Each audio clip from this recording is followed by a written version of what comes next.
Dan hari ini kami ada sebagaimana ada karena anugerah Tuhan.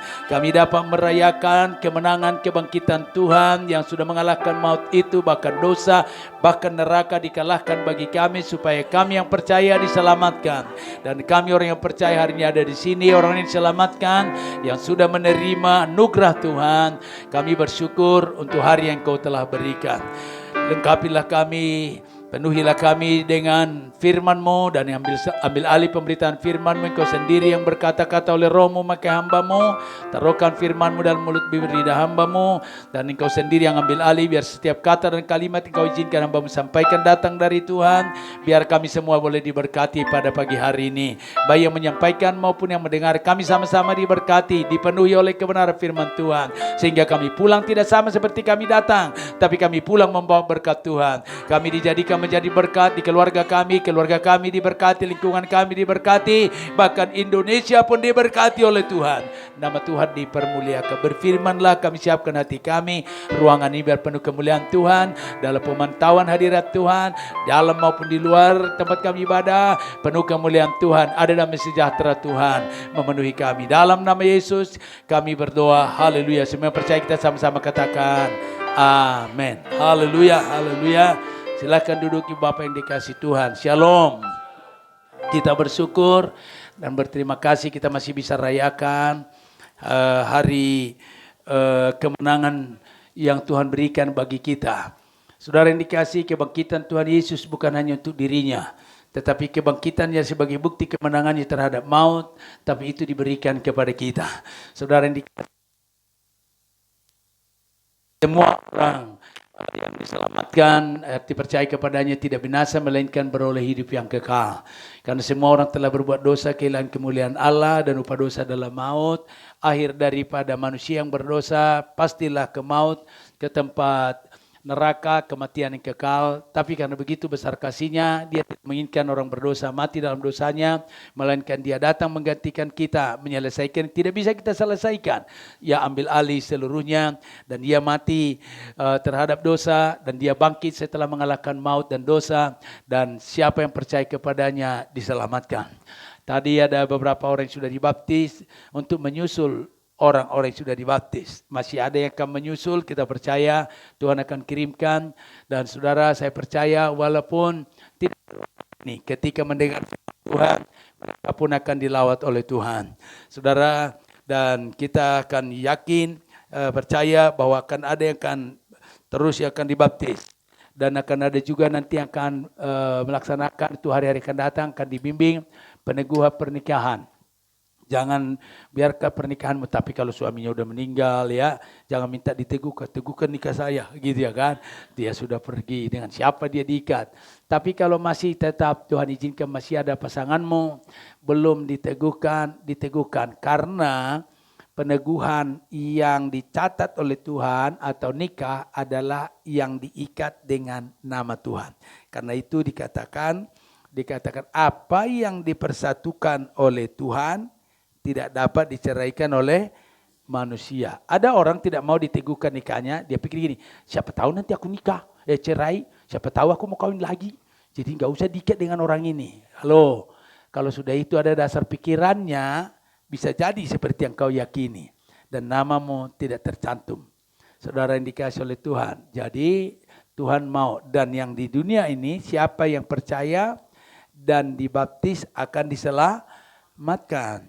Dibaptisnya adalah selam. Itu sebab jangan heran ada 2 yang sudah dibaptis. Percik, saya juga begitu dulu. Tapi aku lihat di Alkitab, semua yang percaya, baik Yesus pun dibaptis, Petrus pun dibaptis, dan Nathanael pun dibaptis. Dan dulu mereka muridnya Yohanes, dibaptis di Sungai Yordan. Tapi setelah Yesus datang, mereka mengikuti Yohanes. Ketika Yesus datang, setelah dibaptis, setelah dia melihat langit terbelah, di atas kepala Tuhan Yesus turun cahaya terang, dan langit seperti dibelah karena cahaya yang luar biasa itu. Dan tangan Allah atau Tuhan mengembangkan sayapnya, terus seperti merpati terbang begitu ya, kalau merpati di atas kan begitu, terus padahal sayap Tuhan itu sebetulnya tangannya yang turun dan cahayanya turun ke bawah, baru terdengar suara dari surga berkata, inilah anakku yang kukasihi, kepadanya lah aku berkenan. Jadi kepada yang mau menggenapi firman Tuhan, yang meninggalkan dosanya, percaya pada Tuhan, maka tanda percayanya dibaptis. Ditenggelamkan lambang kematian, dibangkitkan lambang kehidupan. Mati terhadap dosa, bangkit terhadap kebenaran, penebusan bagi Kristus. Jadi saudara yang dikasih, kalau sudah bangkit bagi Kristus, maka roh Tuhan akan turun saudara di Kanaan. Jadi baptisnya ditenggelam. Kecuali di padang gurun gak ada air lagi perang, bolehlah dalam nama Yesus, gitu ya kan. Tapi sekarang ini ada air, amin. Di bawah ini pun masih ada air, ya kan. Kalau mau dibaptis di sini juga boleh. Cuman nanti setelah itu bersihin nggak bisa karena rusak mesin kita, gitu. Tapi sungai masih banyak. Karena itu ikuti baptisan yang dilakukan Yohanes sebagai tanda pertobatan. Tapi akan datang baptisan yang dilakukan oleh Yesus, yaitu dengan Roh Kudus. Maka Roh Kudus itulah yang akan memenuhi sehingga ada tandanya berbahasa lidah. Tapi roh itu ketika tinggal di dalam kita, maka roh itu jaminan bagian kita. Kita walaupun sudah dibaptis enggak jaminan, artinya itu tanda pertobatan untuk dosa yang lalu, yang dari nenek moyang bisa turun termasuk dari Adam kutuk, termasuk dosa bapak kita yang berdukun, yang berjudi, main perempuan, 5 bini, 10 bini, biasa itu orang gelap. Tapi sejak kita terima Yesus, ditenggelamkan semua dosa, yang lama sudah berlalu, sesungguhnya yang baru sudah datang. Ke depan perlu pimpinan Roh Kudus, amin. Karena ada banyak tantangan, maka roh itu turun, tinggal di dalam kita, memimpin. Roh itulah yang menggerakkan baca firman. Roh Kudus itu juga yang menarik kita datang di rumah Tuhan untuk bersekutu dengan Tuhan, bersekutu dengan sesama, sekaligus kita diisi kembali, dicas kembali oleh kebenaran firman Tuhan. Hari ini merupakan hari peringatan hari kebangkitan Tuhan Yesus. Sebetulnya hari peristiwa peringatan itu adalah 3 hari setelah mati. Itu bernama Mingos, hari Minggu. Ehad, saudara dikasih Tuhan. Hari pertama, hari kelima, ya hari kelima, itu hari keenam itu hari Jumat, hari kematian. Saudara, terus Paskah dilewati. Hari Sabat, hari ke-7, diulangi lagi setelah 7, baru hari pertama Ehad, hari pertama. Karena itu saudara, hari yang pertama kita berikan bagi Tuhan, ya di dalam dunia ini, setelah ia mengalahkan maut, berikanlah yang utama, beribadah. Nah, yang hari kebangkitannya menjadi disebut hari kemenangannya, hari mengalahkan maut, menjadi dirayakan karena kita yang berdosa telah diselamatkan, kita yang harusnya dihukum kekal oleh karena karya penebusannya menjadi dibenarkan, maka karya Kristus dirayakan setiap hari kebangkitannya. Kumpul murid-murid terus menerus sampai dunia mengikutinya dan mereka menjadikan hari Tuhan. Nah, hari Minggu yang hari ini kemarin juga memperingati hari kebangkitan. Jadi tiap tahun kita memperingati hari kebangkitan 51 kali. Amin. Halo.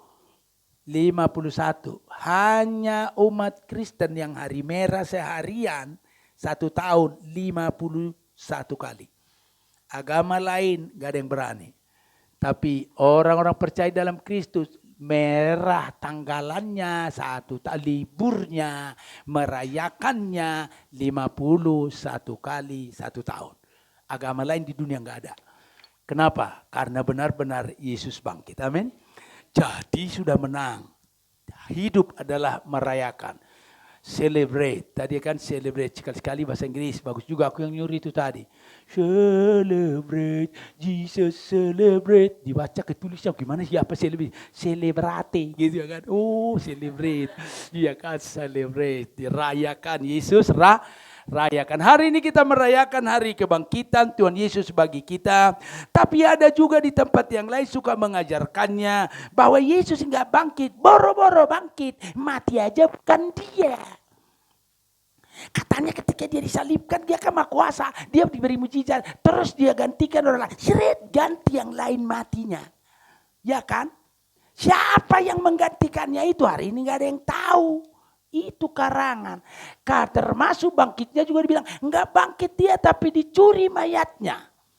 Nah, jadi ketika Yesus bangkit, saya ceritakan sedikit yang ada di Alkitab. Saudara boleh baca baru bisa nyambung. Yang nggak baca Alkitab kagak nyambung nih cerita. Ya kan? Nah cerita ketika Yesus disalibkan, murid-muridnya sedih semua. Terus waktu dia dikuburkan, terus di dalam masih di pemakaman, tentu kan yang ditaruh di sana itu kuburan yang dipakai adalah kuburan Yusuf Arimatea.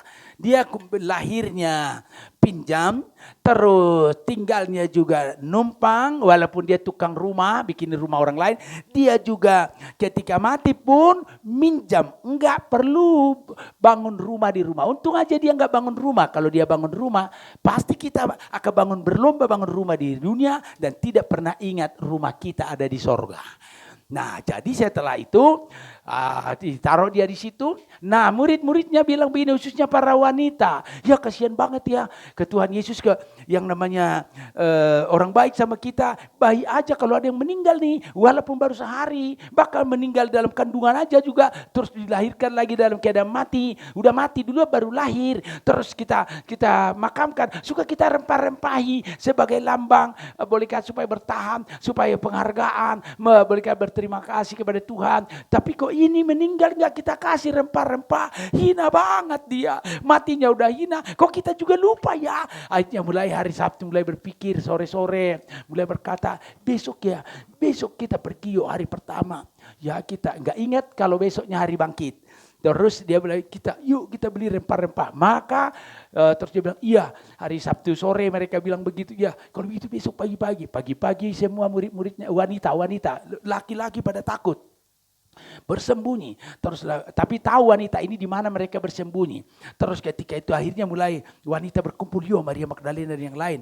Terus ketika mulai berkata, ini saya sudah bawa, sudah pagi-pagi sambil jalan kita belanja. Jadi masa juga di sana belanja pagi-pagi, kayak ibu-ibu pagi-pagi kalau ada acara kan suka pagi-pagi bangun tuh pada belanja ke belakang tuh.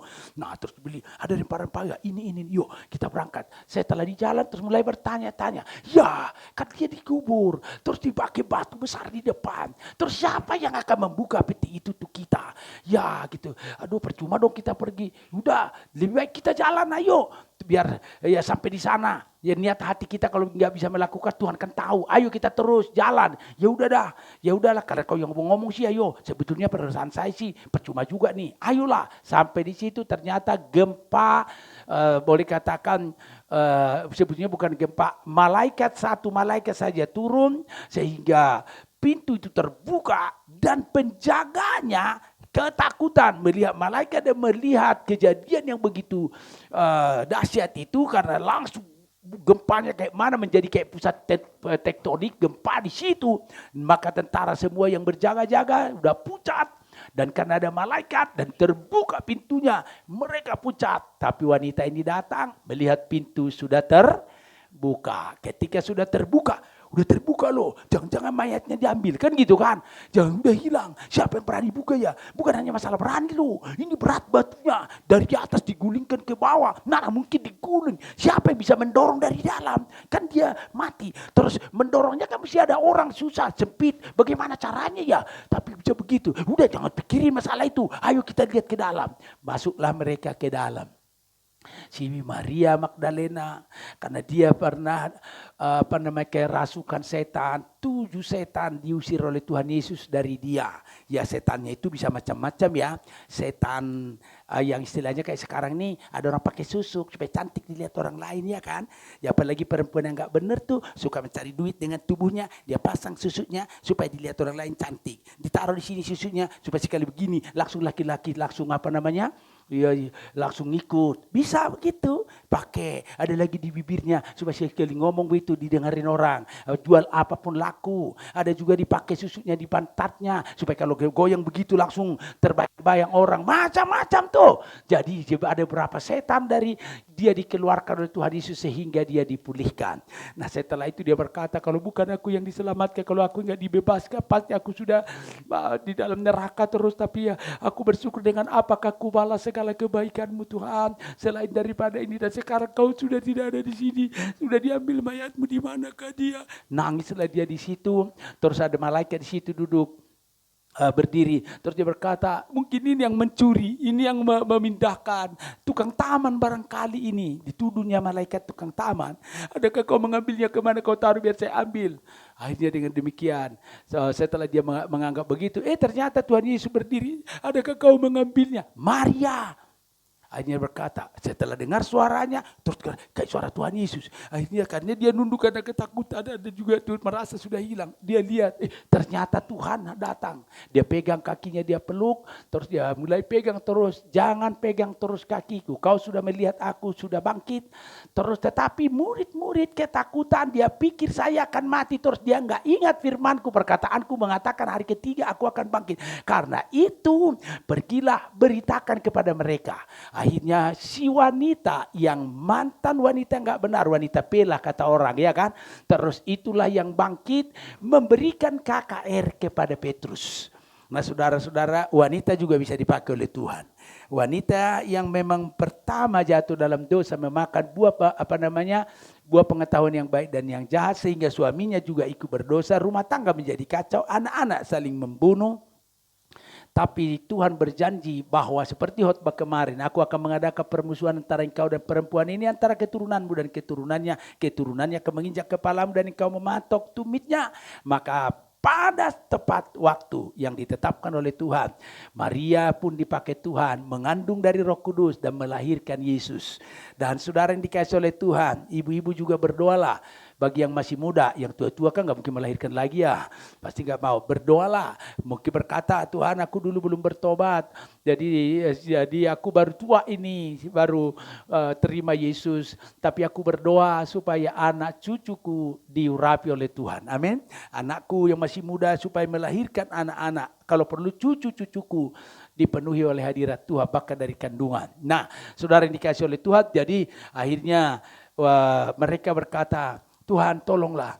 Ya, dikatakan Tuhan berkata, pergi ke Galilea, beritahu kepada Petrus, aku sudah bangkit, berjumpa dengan aku di Galilea. Akhirnya larilah wanita ini dengan ceria, berubah dari yang tadinya murung takut.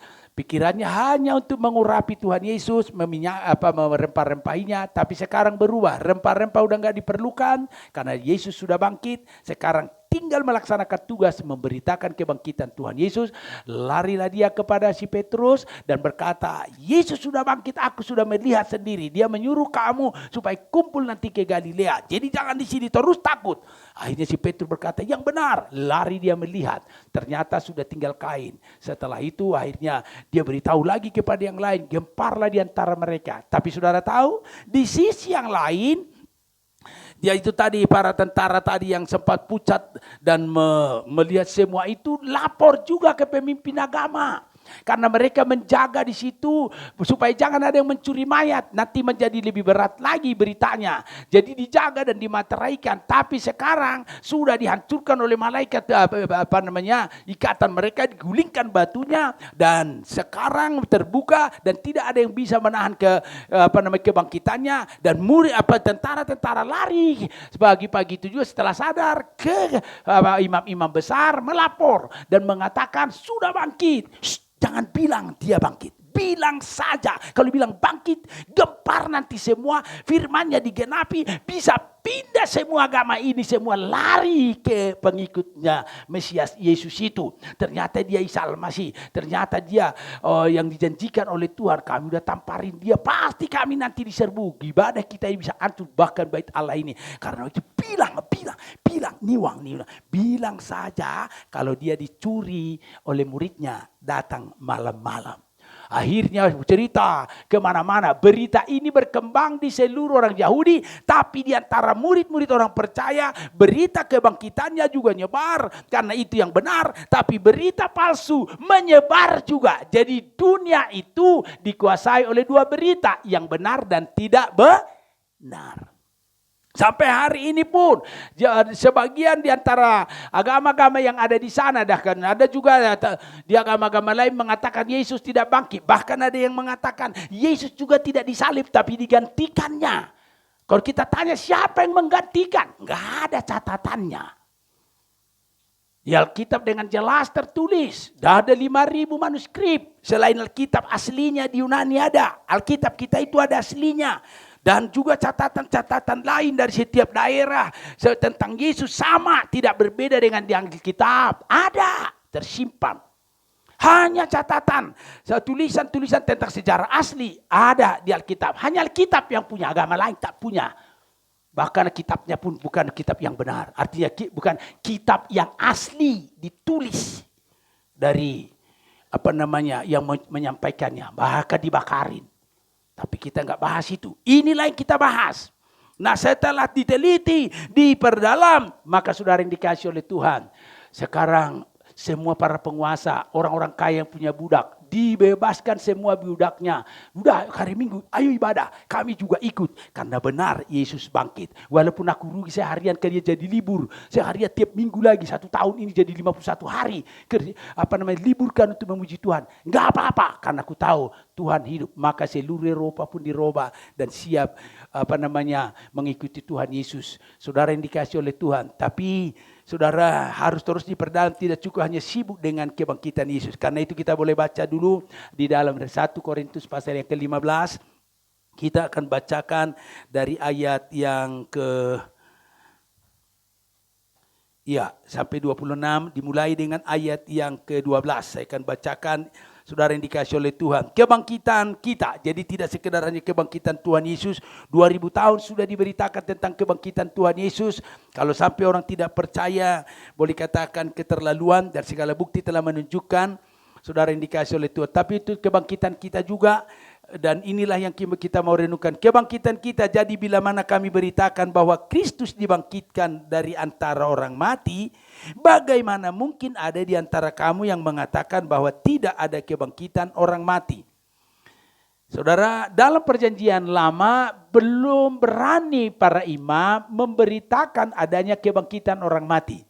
Mereka masih menganggap bahwa mujizat, pertolongan, keajaiban Tuhan adalah dari sejak kita lahir sampai kepada kita mati. Setelah kita mati tidak tahu apa yang akan terjadi. Saudara-saudara, memang ada yang namanya beberapa nabi telah diubahkan, dia naik ke sorga. Tetapi yang namanya sudah mati dibangkitkan untuk kelak hidup, tidak ada. Karena itu tidak ada berita. Tapi ada juga yang sedikit minor, artinya tidak banyak yang meyakini itu.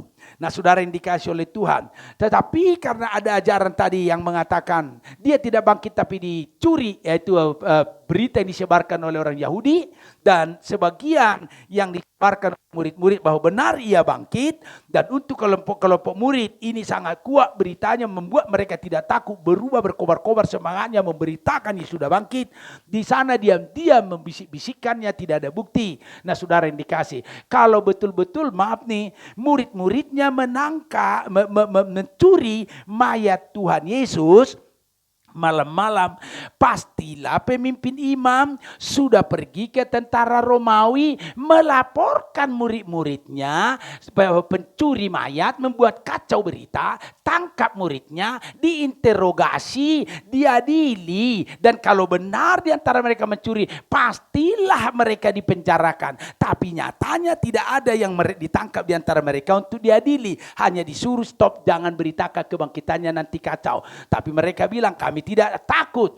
Ya, dia katakan kepada manusia, kami hanya takut kepada Tuhan. Sebab apa yang kami alami, kami yang lihat adalah benar. Nah saudara yang dikasih, dalam perjalanan ke Kristenan selanjutnya sampai ke zaman Paulus. Karena zaman Paulus itu kan lebih kurang di tahun setelah murid-muridnya memberitakan Injil keselamatan, mereka mulai berkata lagi, si Paulus berkata, wah lebih gawat lagi nih murid-murid. Yesus katanya yang sudah datang itu sudah bangkit dan boleh katakan dilarang oleh para imam-imam besar. Nah sekarang murid-muridnya lebih getol lagi. Nah kalau gitu saya akan turun, akan saya bunuh kayak ormasnya waktu itu, dia ketua ormas. Dia mulailah membunuh orang-orang Kristen, termasuk Stefanus mati di tangannya. Tapi pada saat itu ketika dia mau membunuh orang lain, si Paulus mendengar Tuhan berkata, Saulus, Saulus, mengapa engkau menganiaya aku? Nah disitulah saudara yang dikasih oleh Tuhan, si Saulus berkata, siapakah engkau Tuhan? Akulah Yesus yang kau aniaya itu. Loh aku enggak menganiaya engkau. Siapa yang menganiaya murid-muridku? Siapa yang menganiaya orang percaya kepadaku? Sama dengan menganiaya aku. Jadi kalau ada yang meledakkan bom seperti di Makassar itu, mati orang-orang percaya, Tuhan berkata, aku rasakan yang dia rasakan. Karena ia ada di dalam aku. Amin. Jadi saudara jangan takut. Matimu dan hidupmu kalau sudah di dalam Yesus, Allah bertanggung jawab. Nah pada kesempatan ini saudara yang dikasih oleh Tuhan. Akhirnya dikatakan, ada yang mengatakan tidak bangkit. Akhirnya dia katakan, jadi bila mana kami beritakan bahwa Kristus dibangkitkan dari antara orang mati, bagaimana mungkin ada di antara kamu yang mengatakan bahwa tidak ada kebangkitan orang mati?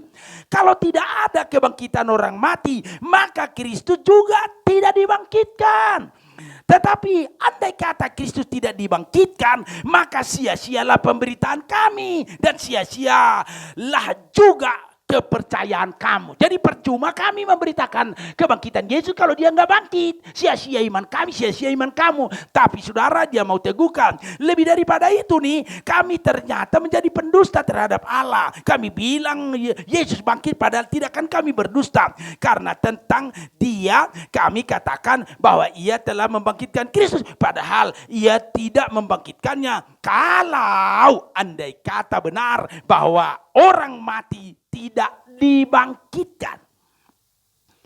Misalnya nih Petrus, Paulus bilang Yesus sudah bangkit padahal kagak bangkit. Maka sia-sia imannya, percuma. Padahal dia sedang terancam juga. Bahwa kami akan bunuh, kau bikin kekacauan. Gurumu sudah kami bunuh, apalagi kau. Tapi mereka tidak takut. Kenapa? Karena benar-benar Yesus bangkit. Ada buktinya. Si Maria Magdalena melihat, si Petrus juga pada minggu berikutnya, pas seminggu sesudah itu didatangi di sebuah ruangan.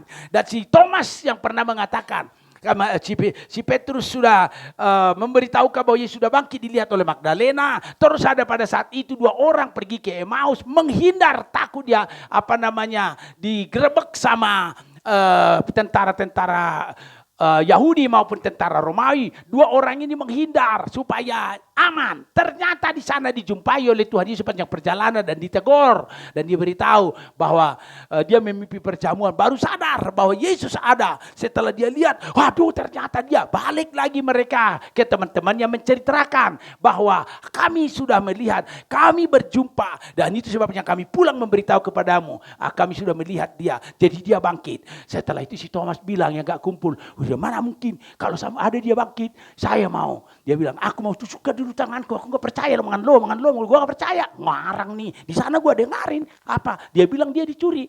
Nih jadi simpang siur. Nah aku gak percaya kalau gak tangan kini kutusukkan ke tangannya dan juga ke lambungnya, gue gak percaya. Pokoknya ya tunggu aja lo, kemarin yang gak ada, siapa suruh lo pergi lo, jadi gak lihat lo lihat gak? Iya. Lo lihat gak? Iya. Cuma lo yang gak lihat, lari-lari sih.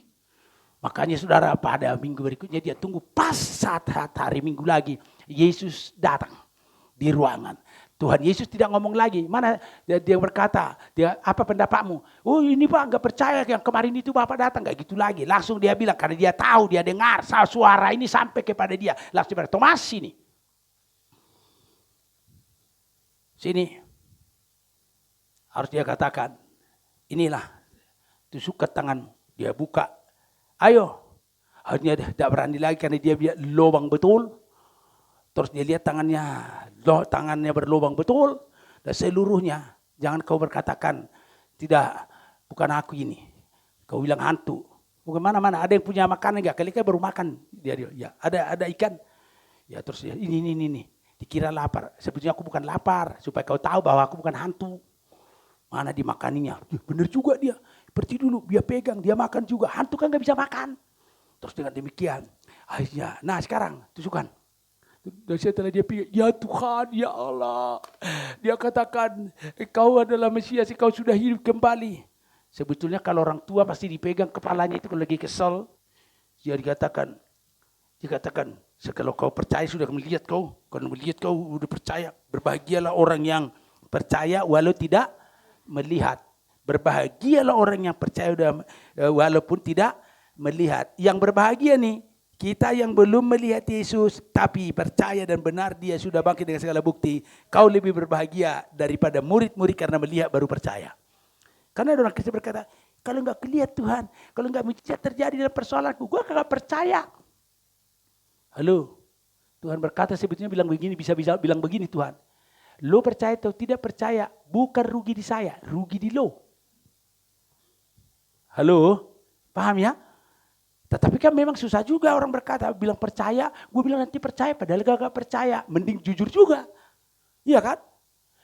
Aku percaya, Tuhanku ajaib, kau turun tangan, memulihkanku. Suami masih kagak beres, ya kan? Misalnya, aku percaya, mulut ngomong, tapi hati berkata, gimana ya? Si iblis bilang berkata, lo bilang nyanyi begitu, tapi mana lihat, mana mujizat, mana pertolongan? Iya, gimana ya? Mulut gua ngomong, Tuhan, gua nyanyi, tapi mulutku kagak. Hanya mulutku yang percaya, hati kagak. Pikiran saya tidak. Tolonglah Tuhan, doronglah aku yang tidak percaya ini supaya nyata kuasamu. Tuhan berkata, aku akan tunjukkan. Karena akulah yang akan memilih engkau, bukan kau yang memilih aku. Tuhanlah yang akan turun tangan. Kalau ada kerinduanmu nih yang punya masalah ya. Semua kita punya masalah. Gak ada yang tidak masalah. Yang ada di sini. Saudara yang dikasih oleh Tuhan. Apalagi nanti selesai ini kembali ke tempat persoalannya. Mengkerut lagi di sini.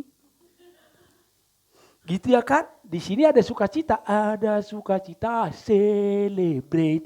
Jesus celebrate. Yes. Ya, sukacita. Saudara, tapi setelah pulang balik ke masalahnya lagi. Nah mulai hilang tuh yang 1 jam nyanyi. Tapi sekarang berkata Tuhan, kau sanggup memulihkanku, selesaikan. Ku yakin Allah menyelesaikan, ku serahkan. Dan kalau kau sungguh-sungguh menyerahkan, Allah akan ambil alih. Setelah terjadi baru mau bersaksi kan? Aku mau bersaksi mujizat terjadi. Saya punya anak. Jantungnya sekian 40 jantung kurang 40% udah mau. Dokter bilang mesti dibongkar, pasang alat. Ya kan gitu ya? Mau dipasang alat tuh. Jendut. Habis baterai, bongkar lagi, pasang lagi. Habis baterai, bongkar lagi, pasang lagi. Ya saudara, jadi jantungnya didorong oleh itu. Saya punya saudara ratusan juta alatnya itu. Masang itu. Itu baru 1 alat. Saudara, kalau karatan alatnya, ini Pak Ook gak hadir nih hari ini. Karena dia nangani orang yang patah kakinya, dipasang pen, ujungnya karatan. Kapan itu bengkak? Karena Pak Ook kemarin kan, ya puji Tuhan juga, dia kena COVID. Karena keliling ngurus orang dan ini. Tapi dia beritahu, doakan. Kami gak mau cerita pada saudara. Kalau cerita nanti, gitu ya kan. Ya kami diamkan. Selamat, terpuji Tuhan. Ibu Eli juga kan takut juga duduk di suami lagi begitu. Emang mau dipisah? Di kamar mana suaminya? Gak ada kamar, 1 kamar. Ya tetapi Allah ajaib, selamat. Sudah ditolong Tuhan.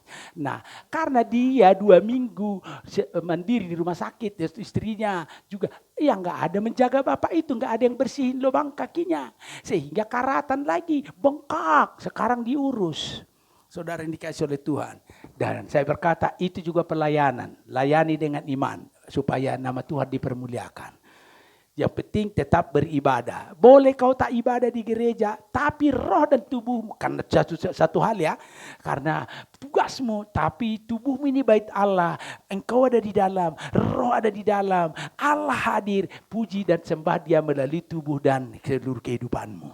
Kan nggak bisa jamin tidak selalu harus ibadah. Ada aja yang menghalangi karena tugas, tapi di dalamnya selalu puji Tuhan. Nah saya mau beritahu.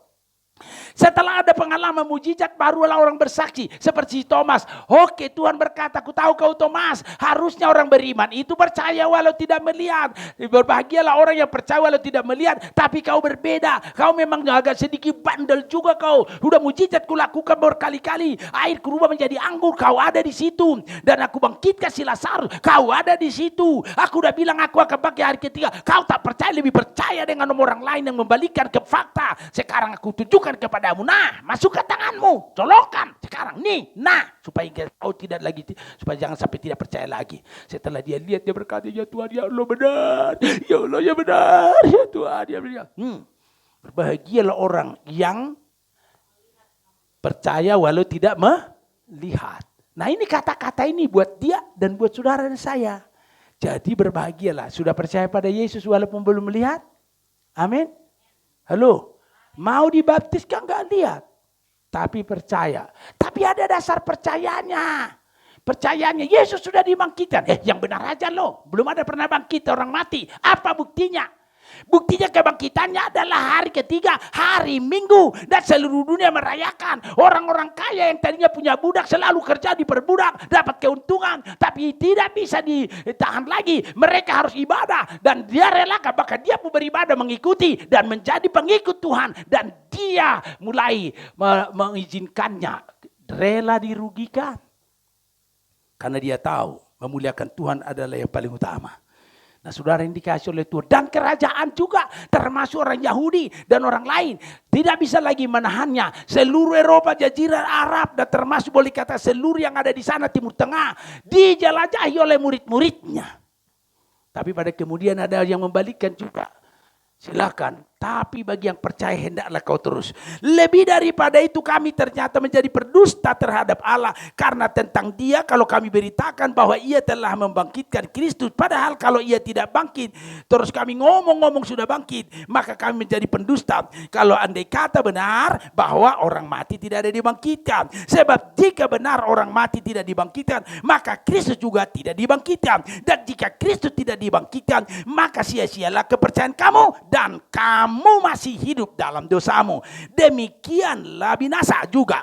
Orang-orang yang mati dalam Kristus jadi binasa kalau tidak bangkit. Jikalau kita hanya di dalam hidup ini saja menaruh pengharapan pada Kristus. Maka kita adalah orang-orang yang paling malang dari segala manusia. Tetapi yang benar, ayat 20. Muncul ke ayat 20. 1, 2, 3. Tetapi yang benar ialah bahwa Kristus telah dibangkitkan dari antara orang mati sebagai yang sulung dari orang-orang yang telah meninggal. Sebab sama seperti maut datang karena satu orang manusia, demikian juga kebangkitan orang mati datang karena satu manusia. Karena sama seperti semua orang mati dalam persekutuan dengan Adam. Itulah yang dimaksud kalau bersekutu dengan Adam. Karena Adam telah jatuh dalam dosa. Kehilangan manusia, kemuliaan Tuhan. Semua keturunannya berdosa. Tapi bersyukur. Ya Adam yang kedua yang disebut Yesus yang datang. Siapa yang percaya kepadanya. Karena ia sudah mengalahkan maut. Akan diselamatkan. Demikian pula semua orang akan dihidupkan kembali. Dalam persekutuan dengan Kristus. Tetapi tiap-tiap orang menurut urutannya. Kristus sebagai buah sulung. Sesudah itu mereka yang menjadi miliknya pada waktu kedatangannya. Kemudian tiba kesudahannya. Yaitu bila mana ia menyerahkan kerajaan kepada Allah Bapa. Sesudah ia membinasakan segala pemerintahan, kekuasaan dan kekuatan. Karena ia harus memegang pemerintahan sebagai raja sampai Allah meletakkan semua musuhnya di bawah kakinya. Musuh yang terakhir yang dibinasakan ialah maut. Asa maut adalah dosa. Makanya iblis suruh manusia juga supaya masuk maut. Seperti dia akan masuk maut, maka ia mulai gerakan atau dorong-dorong, goda-goda, tipu-tipu manusia supaya berdosa. Dosa adalah pelanggaran terhadap firman Tuhan. Dosa adalah tahu berbuat baik dan tidak melakukan menjadi dosa. Untuk orang-orang percaya yang kedua ini lebih boleh dikatakan mengena. Tahu berbuat baik tapi tidak melakukan. Saudara yang dikasih, misalnya, mendoakan orang lain berbuat baik nggak ya? Halo? Berbuat baik. Itulah pemberian yang paling bisa dilakukan oleh semua orang. Tidak ada alasan tidak bisa memberi. Berilah maka kamu akan diberi. Takaran yang kau ukurkan akan diukurkan kepadamu. Ada orang bisa memberi uang menolong orang lain lagi sakit. Kalau kau tolong dia hari ini, besok dia akan tolong saat kau sakit. Apa yang kau tanam, itu yang kau tuai. Tabur maka tumbuh. Oke, kalau ada uang kita beri. Tapi ada yang berkata, aku gak ada uang. Bagaimana aku ya? Aku gak bisa memberi. Masih bisa memberi. Doamu bisa kau berikan. Sampaikan kepada Tuhan. Karena doa orang benar jika dengan yakin didoakan besar kuasanya.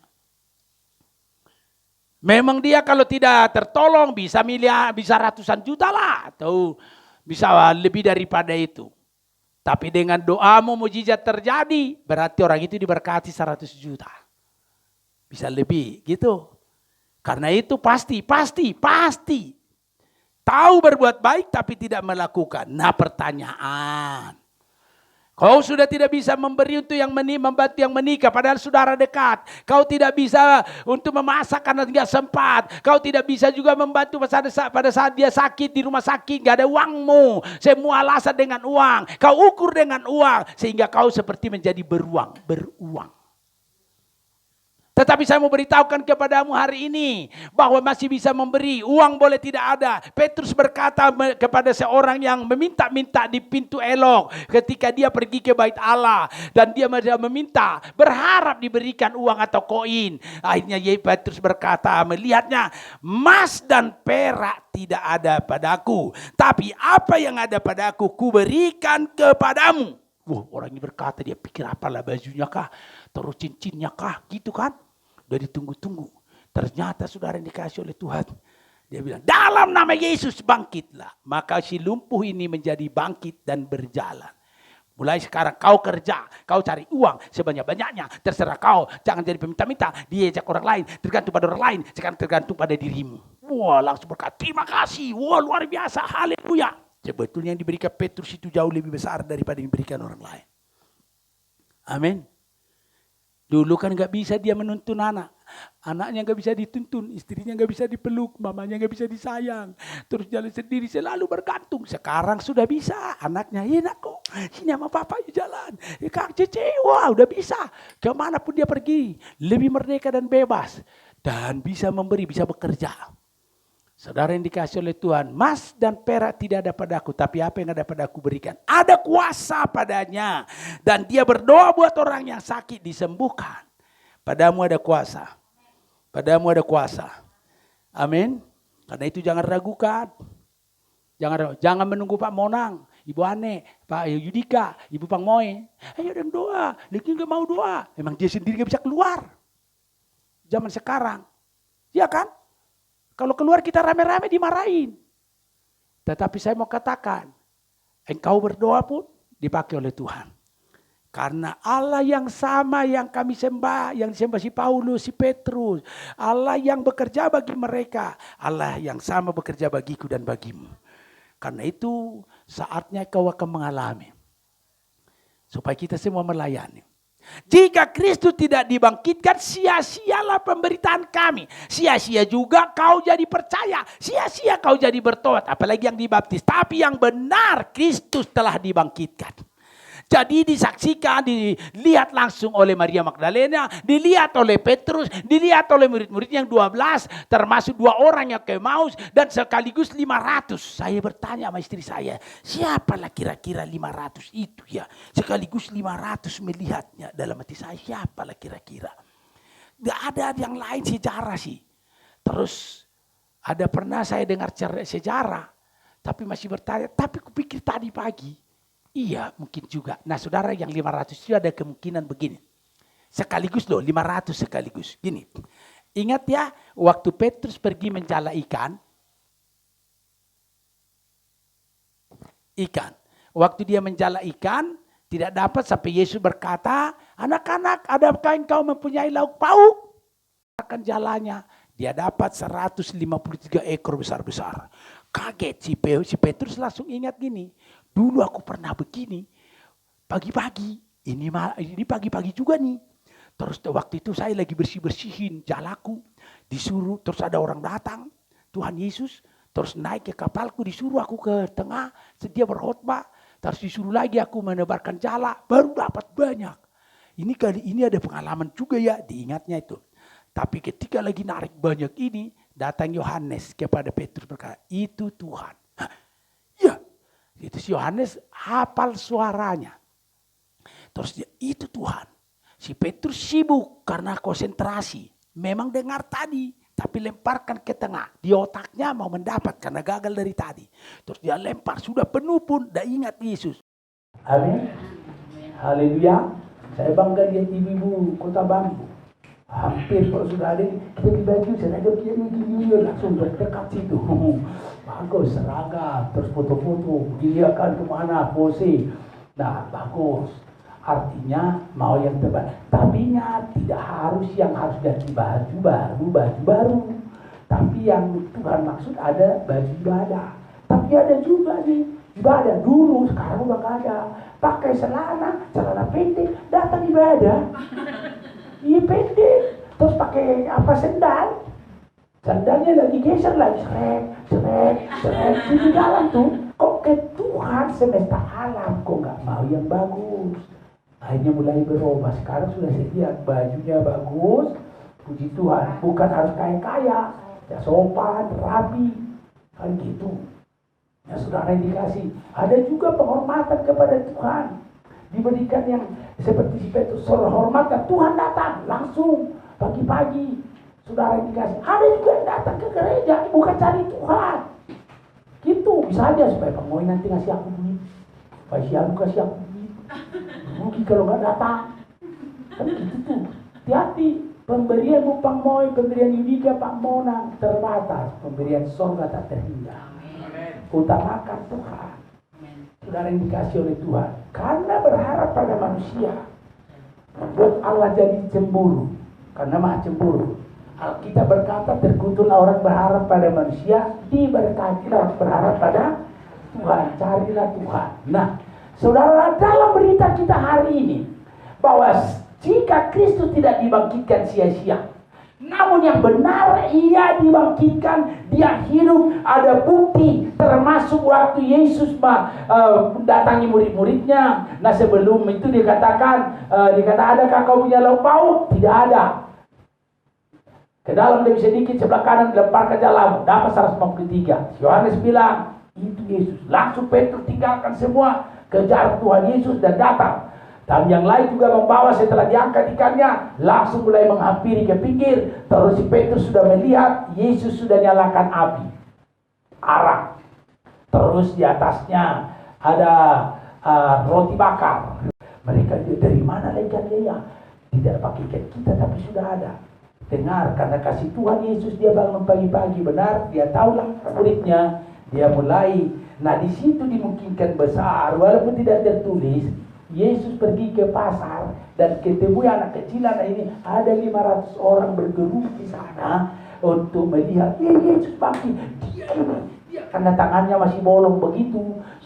Tangannya waktu dia pegang dia 500 orang, tapi Tuhan langsung membuat segera mungkin supaya jangan ngikut ke tempat pencala ikan karena mau berikan Petrus supaya tidak terganggu. Akhirnya dia langsung cari jalan, dia baru ketemu. Itulah kemungkinan besar yang 500 orang itu ada di situ semua dari ujung ke ujung karena cari ikan, cari yang namanya arang untuk makan murid-muridnya. Pertama, Yesus peduli dengan semua orang yang percaya kepadanya. Dia siapkan makanan sebelum kau bisa memberi persembahan kepada Tuhan. Maka ketika siapkan makanan, terus mereka makan, murid-muridnya diam aja menikmatinya. Bawa ikan yang kau tangkap itu. Perpuluhan gitu istilahnya ya. Wah kau udah mengucap syukur udah banyak karena aku yang ngomong kau dapat, tadinya gak dapat sudah dapat kok diam aja. hanya siapkan yang ini. Bos, larilah mereka, Petrus tarik, baru dihitung 153.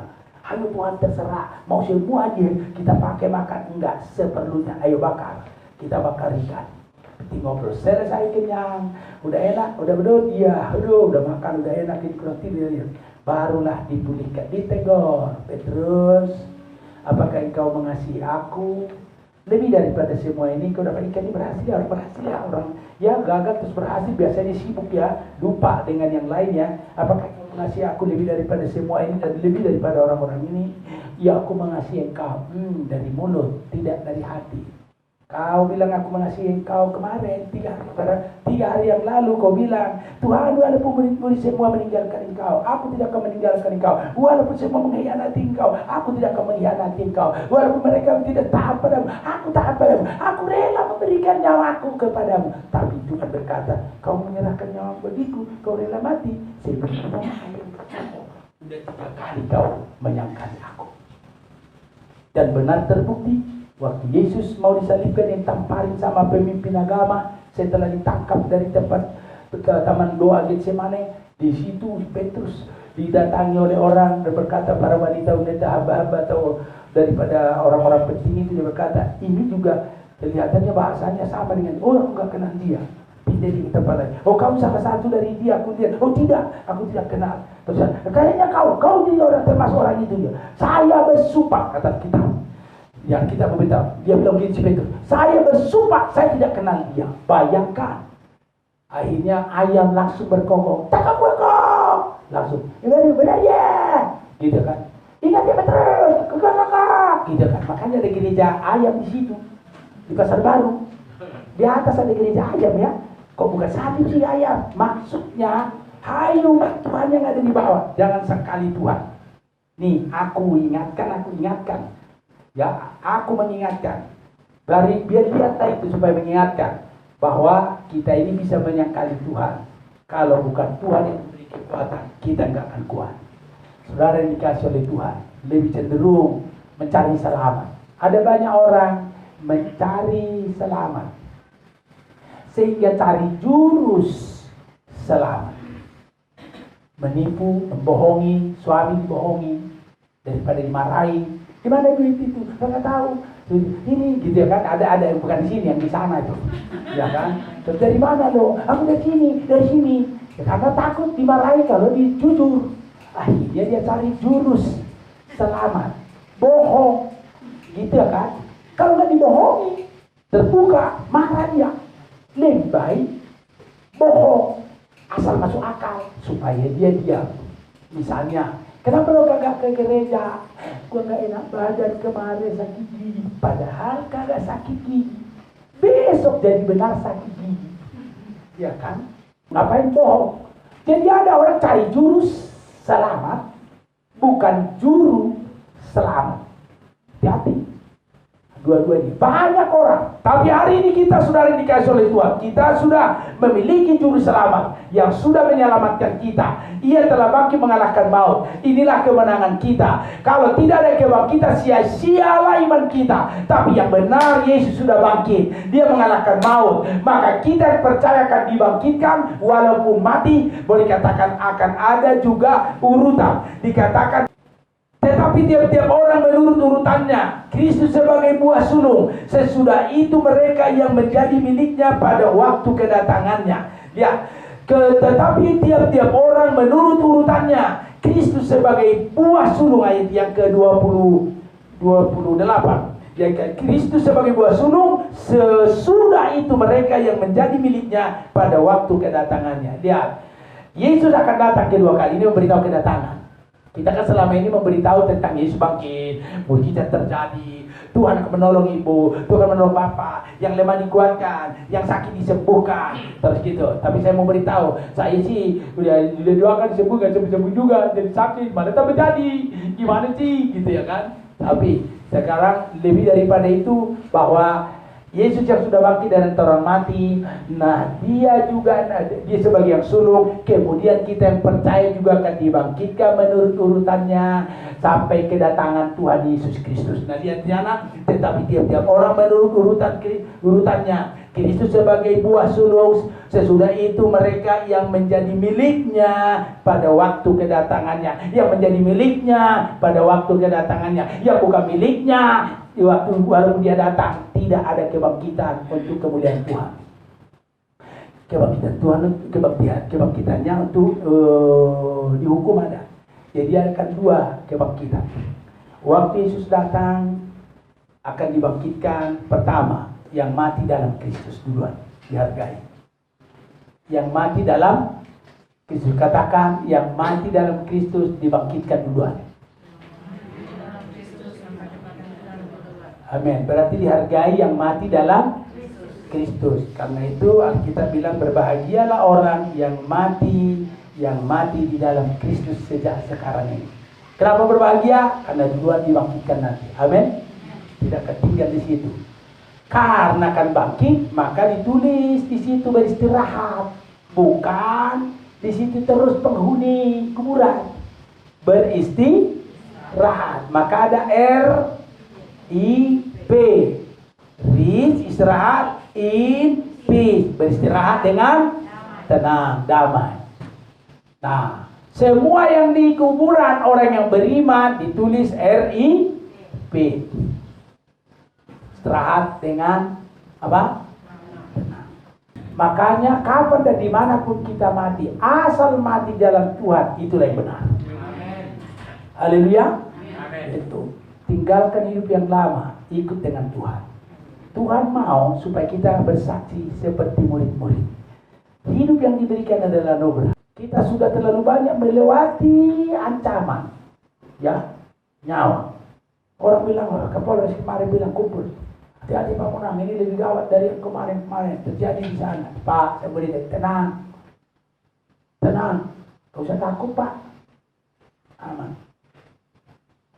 Kalau corona sudah datang, masih lolos dikasih bom, mati.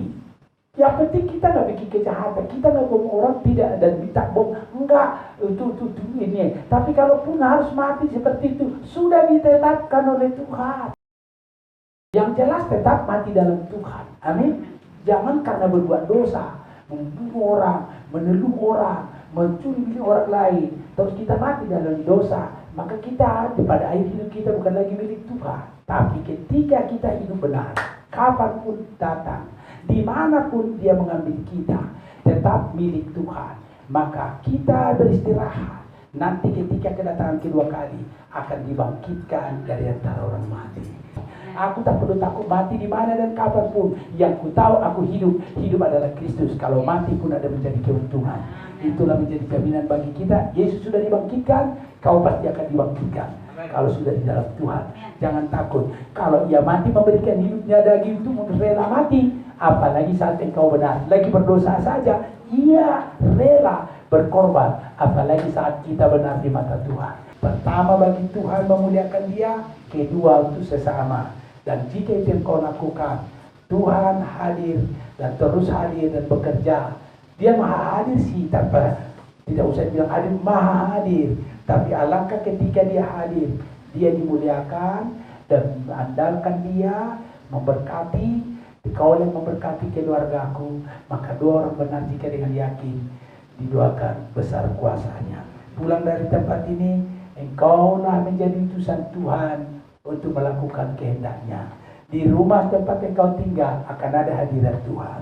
Di tempat pekerjaanmu ada hadirat Tuhan. Karena Tuhan yang kita puja muliakan yang bangkit itu ada menyertai kita sampai kesudahan akhir zaman. Tuhan memberkati. Hadapi hari esok bersama Tuhan. Tuhan akan menopang, akan menolong dan melengkapi kita. Nama Tuhan dipermuliakan. Amin. Mari kita siapkan hati kita Bapa dalam surga. Kami berseru kepadamu hari ini, bersyukur untuk kebangkitan yang sudah ya Tuhan berikan kepada kami. Tidak hanya Engkau bangkit dari orang mati, tapi kuasa kebangkitan Engkau berikan kepada kami yang percaya. Dan biarlah kuasa kebangkitan-Mu ada pada kami. Dan kalau kami pun mati dalam Engkau, kami yakin ada kebangkitan. Dan selagi kami masih hidup, lengkapilah kami. Dan biarlah kekuatan dari tubuh-Mu yang mengalahkan maut, kekuatan dari kuasa darah-Mu yang sudah menyucikan kami manusia dari dosa hari ini mengalir bagi kami. Karena itu kami peringati akan penderitaanmu dan sekaligus kasih karuniamu melalui perjamuan kudus di minggu pertama bulan April ini. Kami mohon kepadamu, kuduskanlah roti yang melembabkan tubuhmu dengan kuasa tubuhmu, supaya yang kami terima bukan roti biasa yang melembabkan tubuhmu saja, tapi kuasa tubuhmu mengalir bagi setiap kami yang menerima.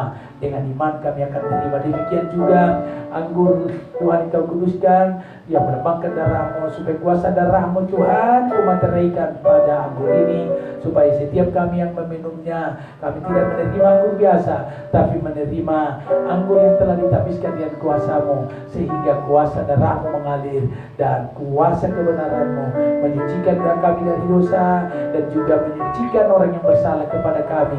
Hati nurani pikiran kami dikuduskan, sehingga pulang dari tempat ini kami menjadi orang yang mendapat pengudusan, mendapat kemenangan dimanapun kami berada. Nama Tuhan dipermuliakan. Berkat-Mu yang kepada yang bertugas, Engkau pakai menjadi alat di tangan-Mu. Dalam nama Tuhan Yesus Kristus kami berdoa. Pak Yudika Engkau berkati, Ibu Pak Moy Engkau berkati. Nama Tuhan ditinggikan. Haleluya. Amin.